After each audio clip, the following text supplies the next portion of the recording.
Esto es Deja que el amor haga su trabajo, un podcast donde expandimos las lecciones de un curso de milagros desde la perspectiva de la no dualidad. Soy Magali Vidós y en cada episodio nos vamos a entrenar en permitir que el amor haga lo que mejor sabe hacer.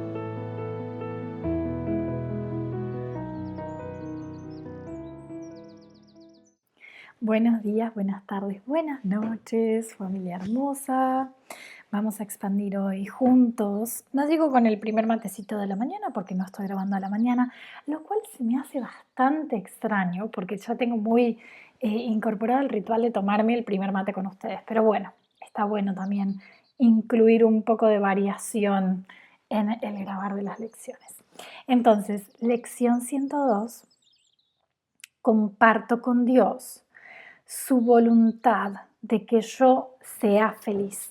Estaba, por supuesto, revisando la lección en inglés y la lección 102 en inglés es similar, pero como todas las lecciones en inglés, volvemos a la idea de que es el yo, es el ser lo que se pone por delante de todo, ¿no? De toda la invitación, de toda la frase. Dice: I share God's will for happiness for me. Es el yo el que comparte, o sea, es el ser, es la existencia que soy, aquello que comparte la voluntad de Dios de que yo sea feliz. Me gusta mucho cómo las lecciones en inglés vuelven, como potencian esta idea, ¿no? Esta idea de yo, el yo soy es lo que comparte esa voluntad de Dios para conmigo. Y esto realmente parece muy fino, pero tiene una profundidad que necesitamos rescatar, porque en español la lección se nos presenta como una afirmación compartida, ¿no? Comparto con Dios su voluntad de que yo sea feliz, es decir, yo comparto con Dios su voluntad, somos dos.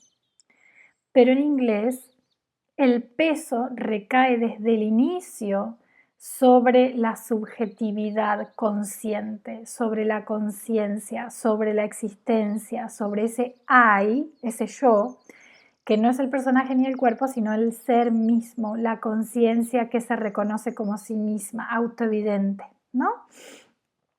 I share God's will for happiness for me. El sujeto de esta frase es el yo soy.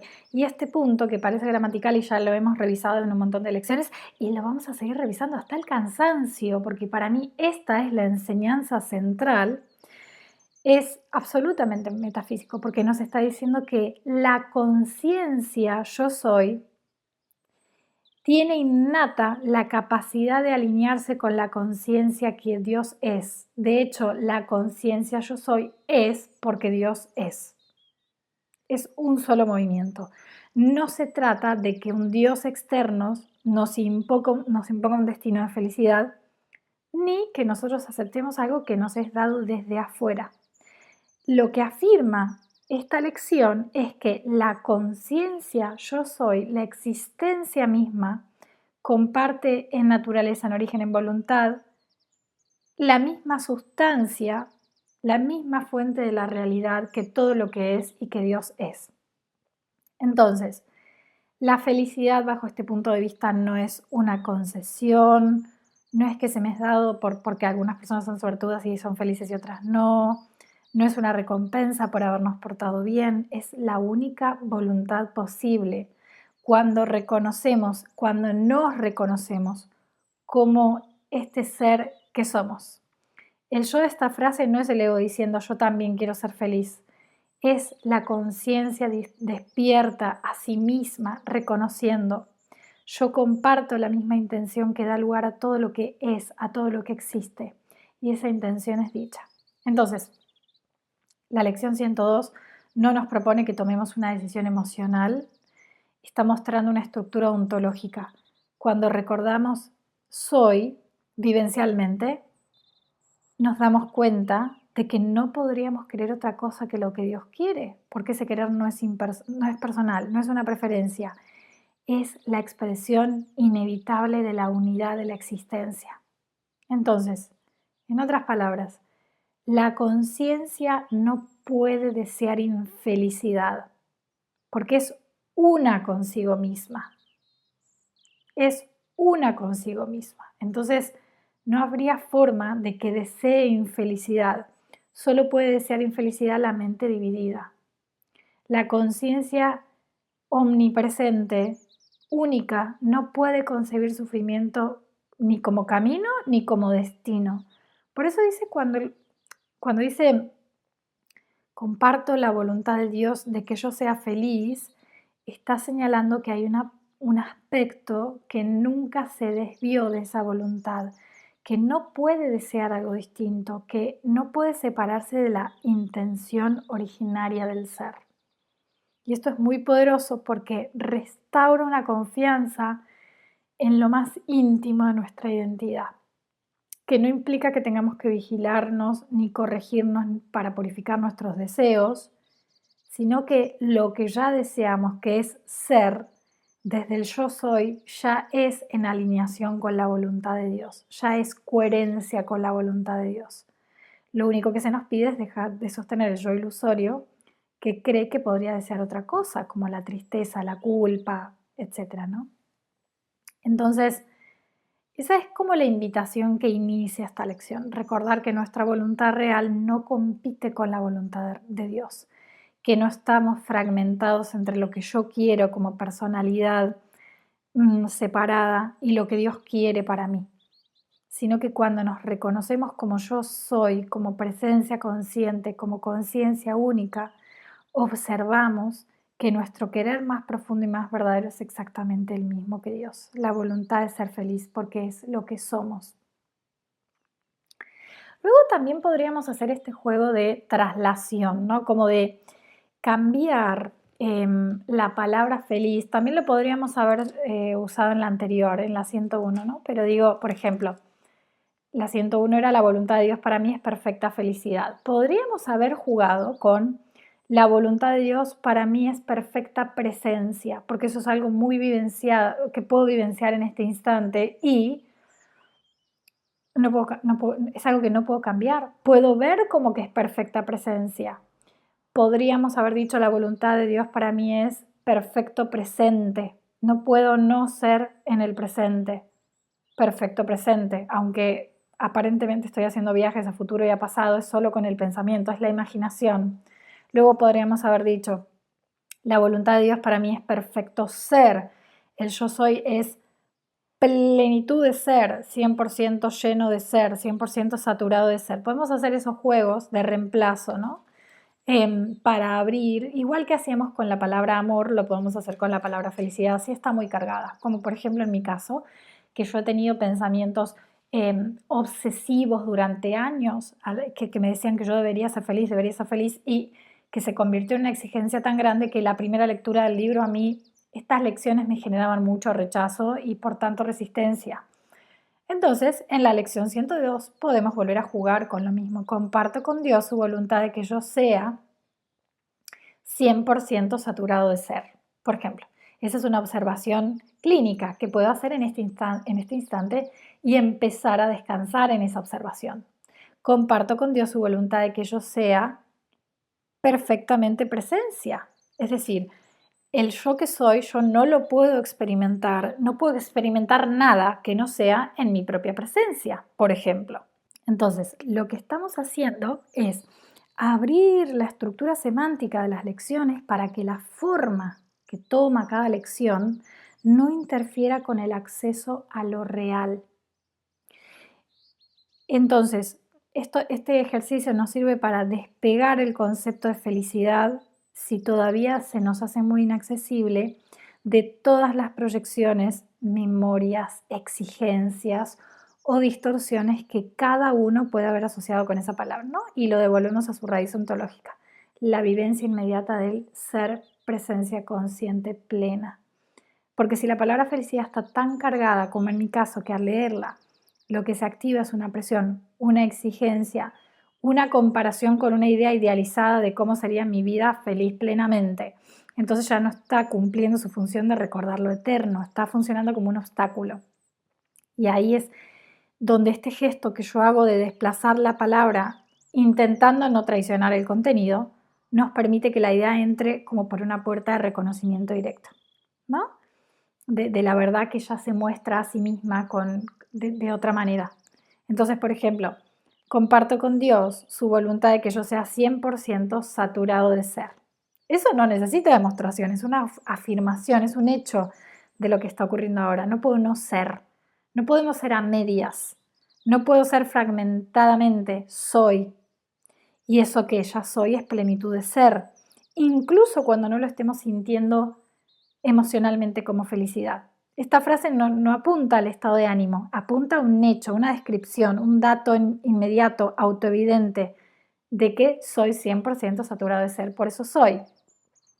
En este reconocimiento no hay falta, no hay escasez, no hay separación, solo hay ser al 100%. Y esto es lo que el curso llama felicidad perfecta, cuando no lo reduce a un efecto emocional. O por ejemplo, comparto con Dios su voluntad de que yo sea perfectamente presencia, presente. Esto también es un hecho, es una descripción clínica. Nadie puede abandonar su propia presencia. Nadie puede experimentar nada fuera de yo soy. Todo lo que aparece aparece en esta conciencia que soy. No puedo salir de mí, no puedo anticiparme a lo que soy, no puedo dejar de ser para volver a ser después. Eso era algo que a mí cuando era chiquita me llamaba mucho la atención. No sé por qué pensaba en estas cosas y me llamaba mucho la atención.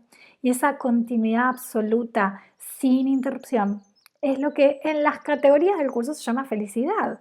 No porque sea placentera, sino porque es aquello que no puede fragmentarse, que no puede romperse, ¿no?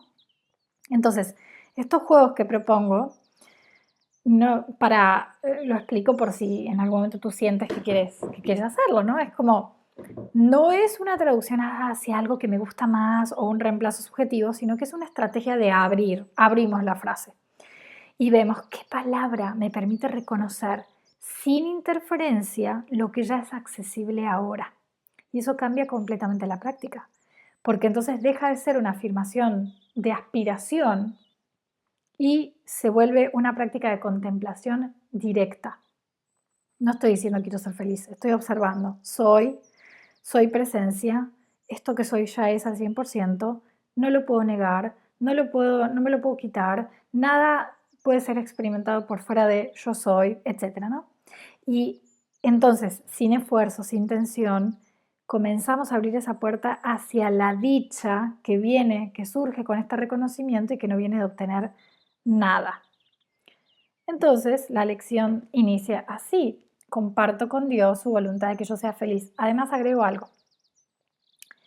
Cuando yo creo que la felicidad es un estado que yo adquiero, un estado emocional, claro, si yo leo esta lección, comparto con Dios su voluntad que yo sea feliz y yo en este momento estoy atravesando una etapa de mierda en mi vida, casi que quiero pasar a la lección 3 también habla de felicidad. Dame la siguiente.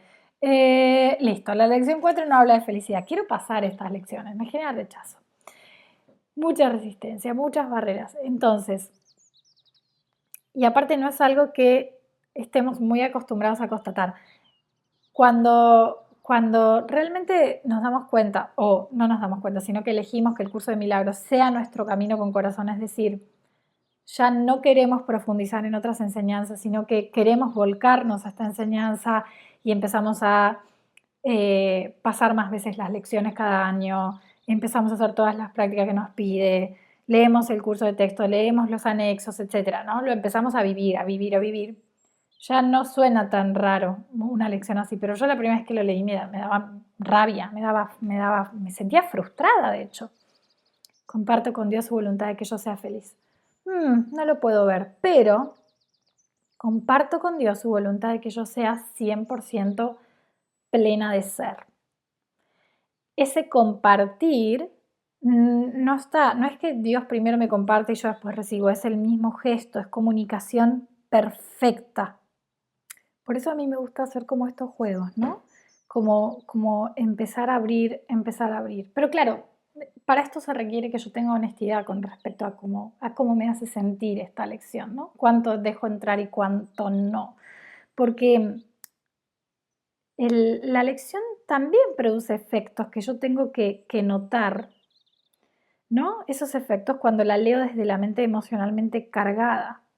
Y entonces aparece como esta idea de que, esta creencia de que ser feliz es un estado que se alcanza desde el yo psicológico, desde la experiencia que estoy teniendo en este momento, desde cómo me siento, desde lo que está pasando en mi vida. Y claro, cuando leemos esto de comparto con Dios su voluntad de que yo sea feliz desde aquí, lo último que se activa es un sentimiento de gratitud. Más bien siento que el curso es una enseñanza altamente cínica conmigo, ¿no? Porque si la vida me está atravesando con dolor, si estoy confundida, si estoy agotada, si hay duelo, enfermedad, frustración, ¿cómo se supone que voy a compartir la voluntad del pinche Dios de que yo sea feliz? No, hay algo que está mal. Pero, y justamente como a mí me gusta abrir estas frases, porque ahí es donde este tipo de frases pueden sentirse primero como una leve violencia, pero después las puedo empezar a usar para atacarme y empezar a decir que algo está mal porque yo no siento que pueda ser feliz, ¿no? Y es porque estas frases parecen decir algo que no se corresponde con mi experiencia directa.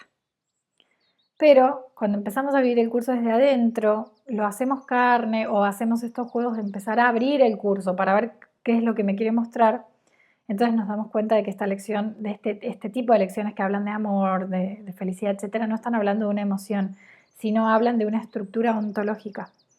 Cuando el curso dice felicidad, no está diciendo, bueno, Maga, a partir de hoy te tenés que sentir bien todo el tiempo. Está hablando de algo más fundamental, de lo que eres, que no se opone jamás, que no opone resistencia a lo que es. Está hablando de un tipo de quietud que no se quebranta, de una certeza de ser, que no necesita que tome ninguna forma específica para sentirse tranquila, de una paz que no es condicional, que no depende de que las circunstancias sean de un color para sentirse bien. Y ese estado no es algo que se adquiere luego de practicar mucho, sino es lo que somos cuando tenemos el coraje de soltar toda fabricación, ¿no? Toda distorsión. Por eso estos gestos de traducir estas palabras son valiosos, ¿no? Porque nos dan esa posibilidad de empezar a tocar eso que el curso propone. Por ejemplo, la que había abierto, ¿no? Comparto con Dios su voluntad de que yo sea 100% plena de ser. Esto de que comparto, de que es comunicación perfecta con Dios, porque soy plena de ser en este instante, soy 100% plena de ser, me gusta porque además es un reconocimiento que no depende de cómo me sienta emocionalmente, es constatable ahora mismo. Me puedo sentir ansiosa, enojada, triste, cansada, agotada y sin embargo soy 100% plena de ser. No dejo de ser presencia, no dejo de estar en contacto con este yo conciencia que está presenciando todo esto y que esa presencia consciente no puede ser dañada por nada de lo que acontece delante de ella, ¿no? En la pantalla de la conciencia. Entonces, ahí es donde el curso nos pide que pongamos nuestra atención, no en un estado emocional pasajero, sino en el hecho de que compartimos con Dios la voluntad de ser, ser.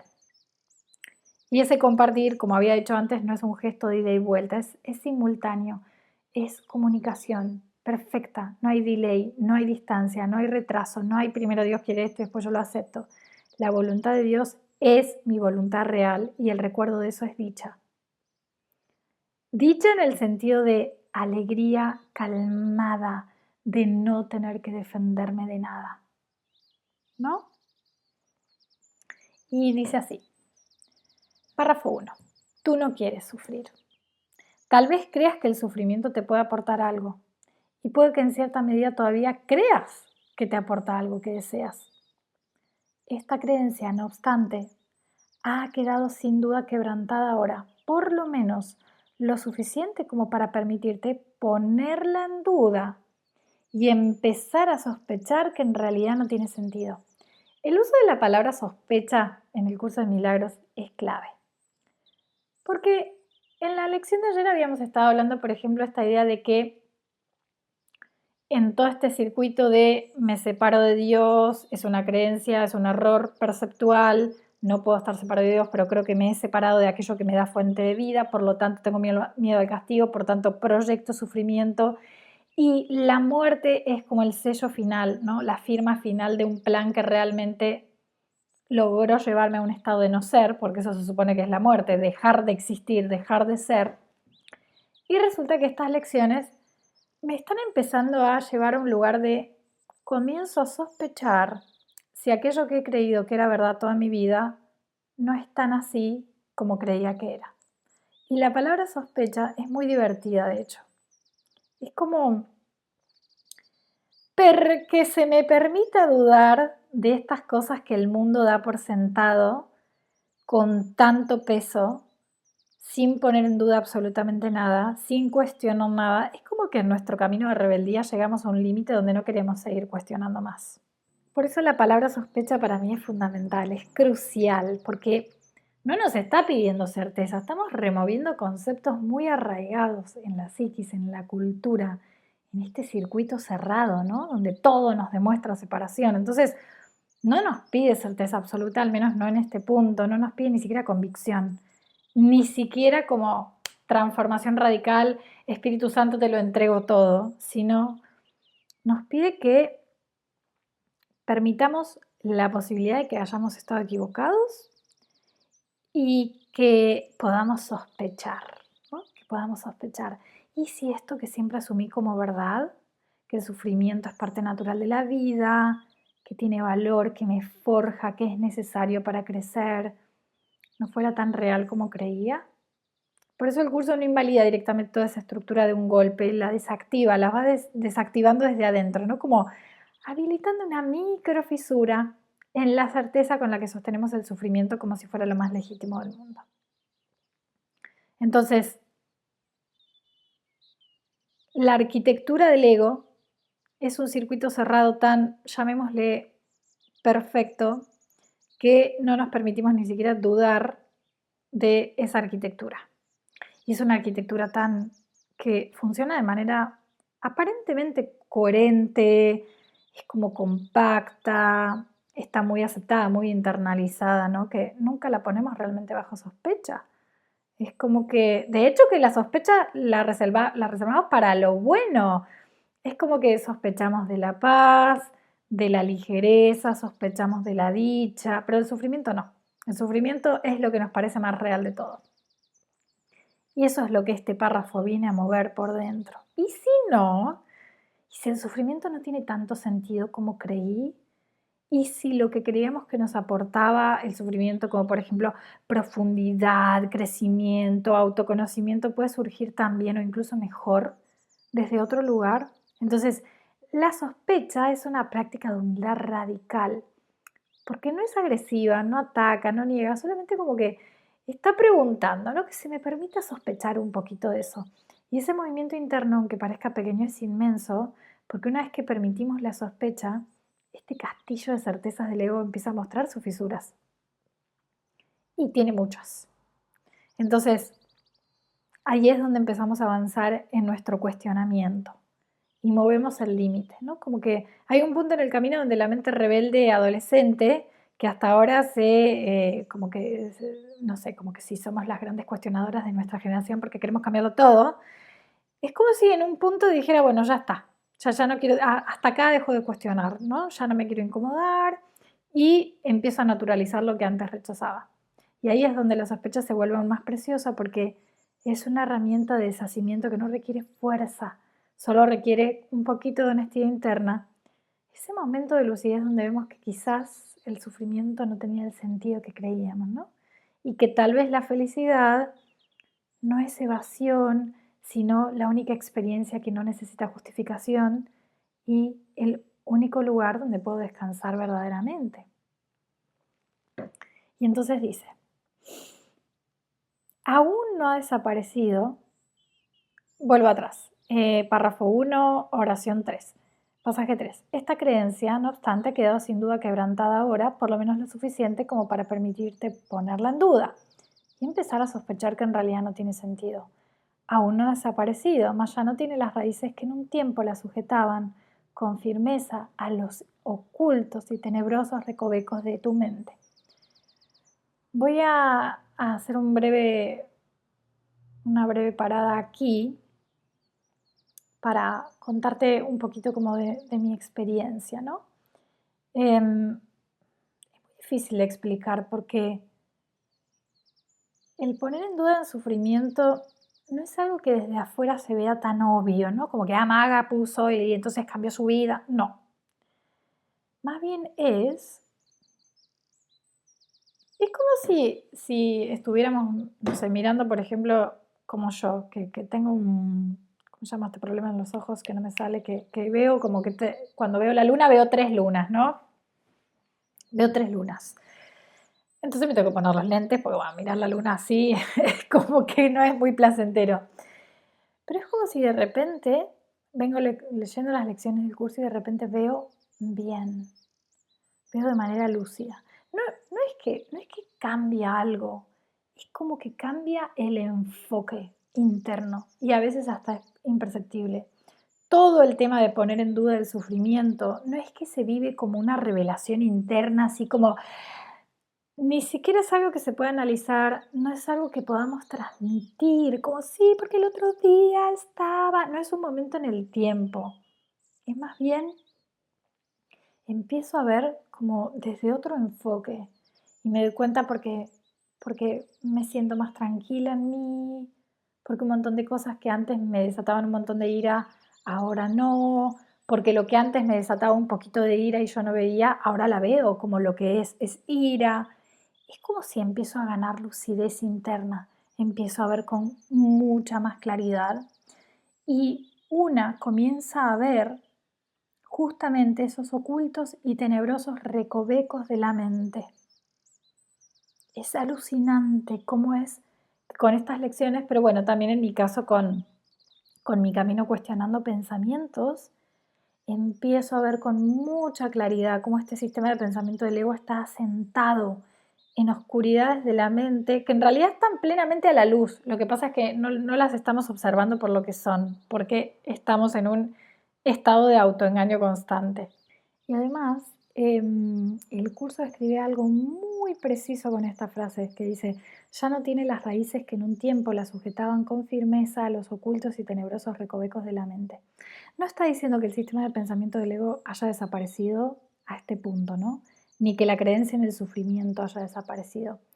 Está describiendo algo muy sutil, pero también central, en el lugar donde esa creencia está anclada. Cuando dice que ya no tiene raíces firmes, está señalando que ese pensamiento ya no está operando desde el inconsciente absoluto, desde la sombra absoluta. Podríamos decir metafóricamente que ha subido, ¿no? Ha emergido, aunque sea parcialmente, al campo de lo que es visible y eso lo cambia todo, porque lo que sostiene el sistema de sufrimiento no es tanto su contenido, sino el hecho de que no lo vemos como tal. A mí me fascina cuando las chicas vienen conmigo a una vuelta al sol y durante un año se entrenan en ver las cosas como son, ¿no? Con un pensamiento que al principio parece una cosa, pero no es eso, ¿no? Y aunque parezca que está un montón de pensamientos que parece que vienen a iniciar cambio, iniciar transformación, traernos paz, y en realidad son pensamientos de autoataque, por ejemplo. Entonces empezamos a verlos como lo que son. La trampa del ego no está en su lógica, que es circular y es muy frágil en realidad, sino en su invisibilidad. Le podríamos llamar al señor camaleón. Entonces, una vez que empezamos a ver desde otro enfoque, incluso si nada externo cambia, el sistema ya no puede operar con la misma fuerza porque ya no está viviendo en el suelo fértil de la inconsciencia total. Esto es lo que hace tan difícil de explicar este tipo de desplazamientos internos, porque no son momentos de iluminación súper explosiva, ni experiencias que puedan narrarse con claridad temporal. Son desplazamientos del punto de vista, cambio de marco, son como alteraciones en la ubicación desde la cual miramos. Y esos cambios no siempre se viven con intensidad emocional, a veces se perciben como mayor calma, más ligereza, ¿no? Como una especie de neutralidad que empieza a deshacer el drama sin tener que estar discutiendo con el drama. Entonces es como que empieza a haber como un desplazamiento estructural, porque significa que hay un aspecto en nosotros, Espíritu Santo, mente recta, que ya no está de acuerdo con sostener esa forma de pensamiento inconsciente como base. Y dice, hoy trataremos de disminuir aún más su debilitado agarre y de darnos cuenta de que el dolor no tiene objeto, ni causa, ni poder alguno con que lograr nada. No puede aportarte nada en absoluto. No te ofrece nada y no existe. Y todo lo que crees que te ofrece es tan inexistente como él. Has sido esclavo de algo que no es nada. Sé libre hoy de unirte a la feliz voluntad de Dios. Vamos a leerlo esto desde la experiencia, desde la vivencia de soy. Si yo te pregunto si tú eres, tu respuesta es sí. Quédate en esa certeza, que es la única certeza que no puede ser cuestionada, es que tú eres. Y desde ahí, desde esa existencia, desde esa eseidad que eres y que es uno con todo lo que es, leamos este párrafo. El dolor no tiene objeto, ni causa, ni poder alguno con que lograr nada. Este ser que soy no puede experimentar dolor. Y dice, el dolor no puede aportarte nada en absoluto. ¿Por qué? Porque el ser que soy es 100% saturado de ser, no le falta nada, tampoco se le puede aportar nada, es completo.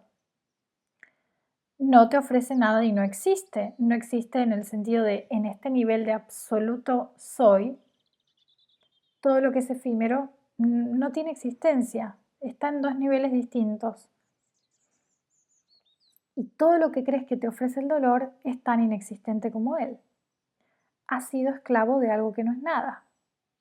Sé libre hoy de unirte a la feliz voluntad de este párrafo. Cuando lo leemos desde la certeza directa, que es algo que puede ser comprobado a cada instante de yo soy, adquiere una nitidez que va más allá de cualquier reflexión teórica. No estamos discutiendo la utilidad del dolor, ni negando la experiencia emocional o física del sufrimiento tal como la hemos vivido a nivel del cuerpo o del pensamiento. Estamos haciendo un giro, ¿no? Como un cambio de enfoque. Partiendo desde la única certeza que no puede ser puesta en duda, soy, y desde ahí, dejando que se revele la irrealidad del dolor en el plano donde el ser permanece inafectado e inafectable. Entonces, cuando el curso dice que el dolor no tiene objeto, etc., no está minimizando nuestra experiencia a nivel soy un cuerpo, sino que está corrigiendo el marco desde el cual le atribuimos valor, le hemos dado una función y hasta le hemos dado hasta sentido espiritual al dolor. Lo que esta frase deshace es la idea muy profundamente aprendida de que el dolor enseña, que purifica, que transforma, incluso que salva. Si partimos desde la certeza de ser, si dejamos que le sea restituido a nuestra conciencia el descanso profundo de soy y nos quedamos, descansamos en ese punto inamovible donde solo hay plenitud de ser, entonces todo aquello que aparece como fragmentación, como ataque, como herida, como pérdida, simplemente no tiene dónde alojarse en este plano. No porque lo estemos negando, sino porque ya no estamos en la frecuencia donde ese registro tiene coherencia, tiene historia, nos aporta algo, ¿no? Como a nuestra personalidad, a nuestra historia, a nuestras batallas. El dolor es siempre interpretación dentro del sistema de separación. Surge en el nivel donde creemos que algo nos falta, que algo se nos puede quitar, que algo duele porque hemos perdido algo. Pero desde la experiencia directa del ser, desde esa vivencia, desde esa presencia que no se puede descomponer, desde ese lugar de soy, vida, y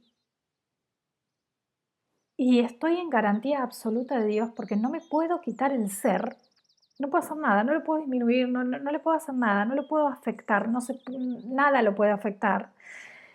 Entonces el dolor carece de base, no tiene causa, no puede nacer donde no hay división y por tanto no puede tener efectos.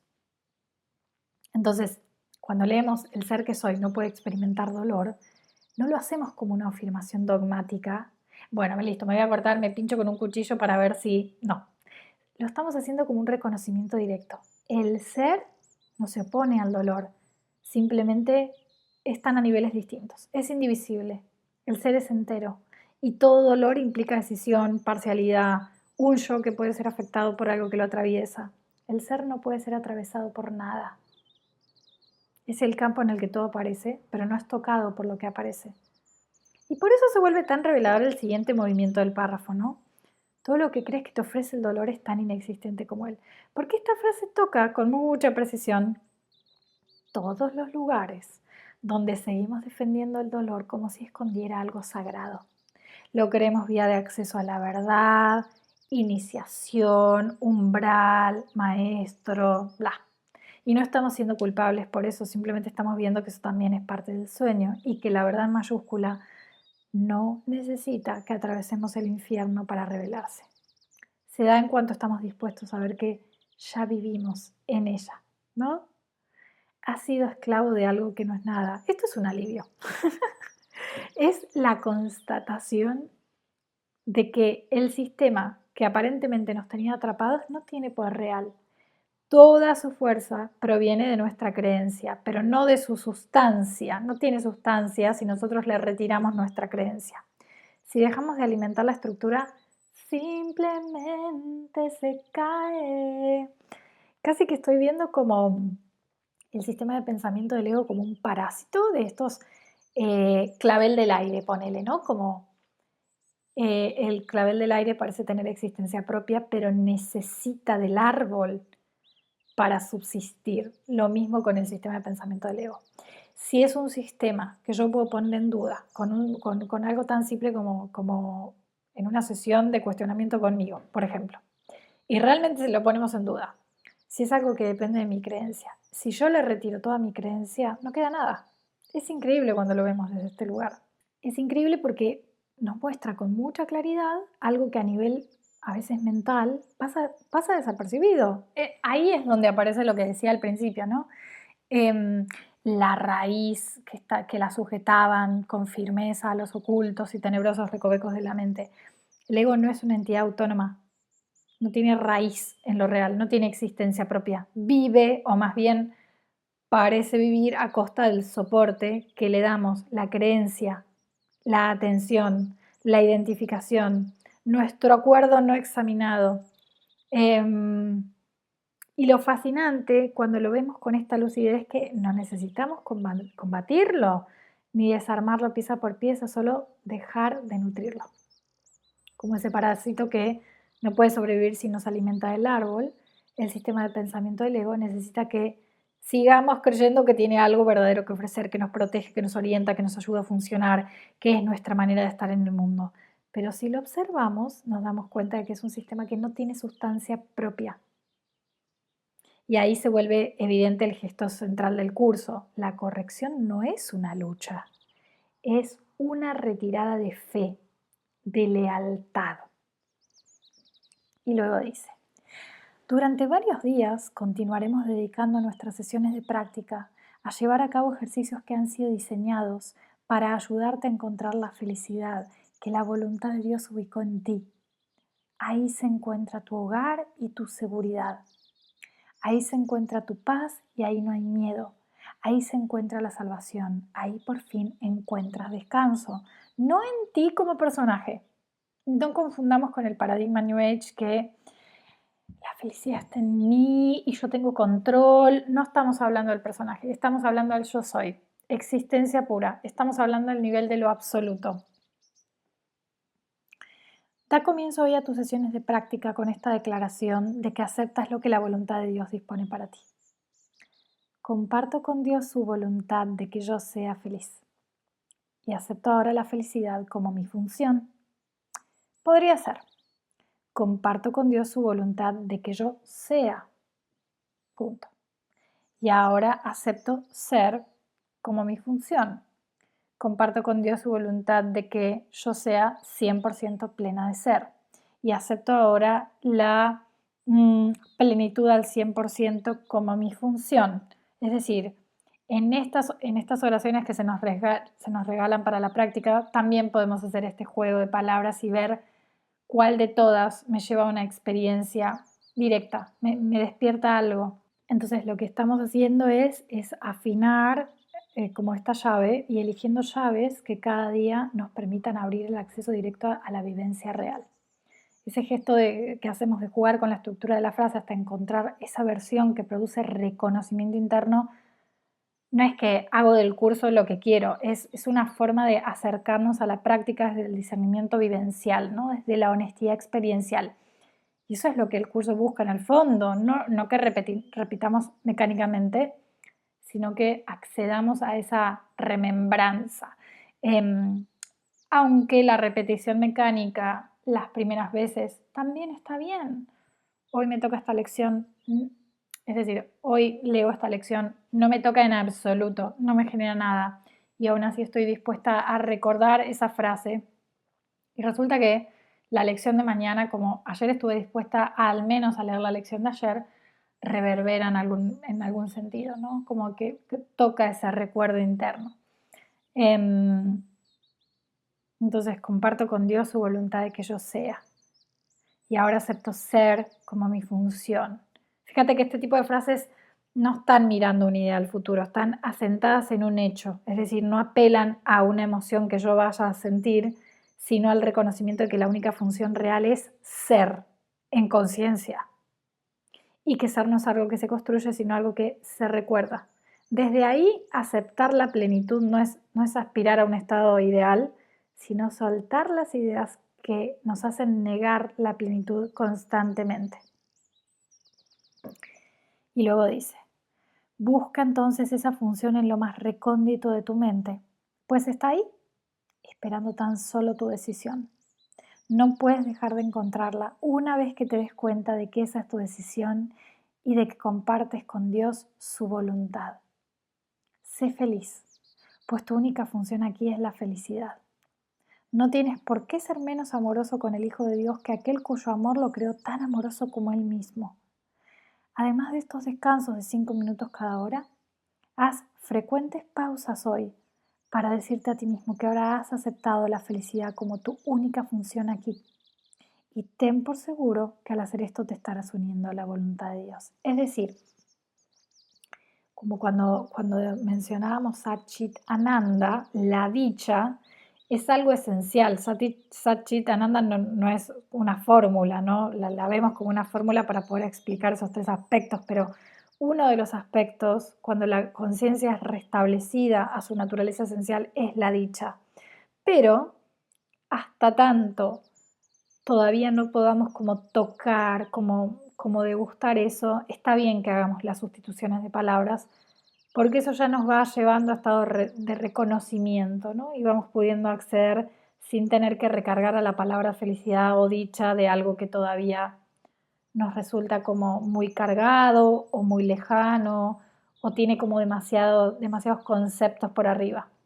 Entonces, para cerrar esta lección, cuando dice, busca entonces esa función en lo más recóndito de tu mente, no está hablando de una introspección psicológica, y eso era algo que quería decir, ni siquiera de un esfuerzo como de excavación arqueológica personal, está hablando de un acto de decisión, de reorientar la atención a lo que soy, hacia aquello que solo está esperando una cosa, ser reconocido. Entonces, por eso el curso insiste tanto en este punto, ¿no? No puedes dejar de encontrar la felicidad una vez que te des cuenta de que esa es tu decisión. No porque tengamos poder como individuos separados de la vida que somos, sino porque la conciencia que somos siempre estuvo en unidad con la voluntad de Dios. Lo que cambia no es el estado del ser, sino el punto desde el cual habíamos estado observando. Y cuando el foco vuelve al ser y descansa en ser, se hace evidente que la dicha es inevitable, no como una emoción, sino como cualidad inherente al hecho de ser. Por eso hablábamos de Satchit Ananda, ¿no? Como una descripción estructural del ser. Sat, ser, Chit, conciencia de ser, Ananda, dicha que surge como expresión natural de esa conciencia cuando es reconocida.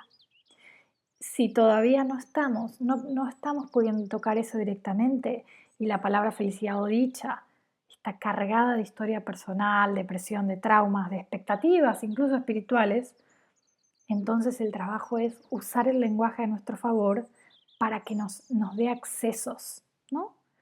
Em, los reemplazos que propongo no son atajos, es como tejer un puente, ¿no? Construir un puente.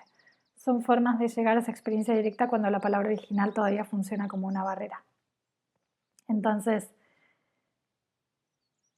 la felicidad ya no es una meta, no es una medida, no es un estado emocional a alcanzar cuando hacemos estas prácticas, sino es la consecuencia natural de haber dejado de buscarnos fuera del ser. Y eso, incluso si todavía no se siente con mucha claridad como dicha, sí se experimenta como mayor grado de libertad y, como dice el curso, como descanso. Comenzamos a descansar en la voluntad de Dios, y la voluntad de Dios es que yo sea. El peso que se desprende en ese acto es inmenso. Por eso hay muchos de ustedes que siempre me escriben diciéndome que si algo el curso está haciendo es que les está quitando peso, porque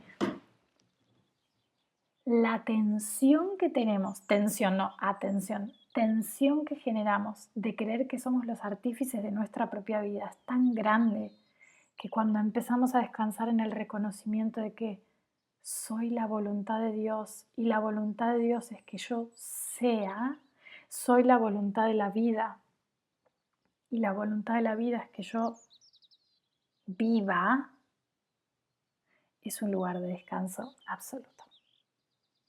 Esto fue Deja que el amor haga su trabajo. Gracias por permitirme acompañarte en este nuevo episodio, caminando junto a la sabiduría de un curso de milagros. Que cada instante te recuerde que el amor siempre está aquí, dispuesto a sanar todo aquello que nos aleja de lo que verdaderamente somos.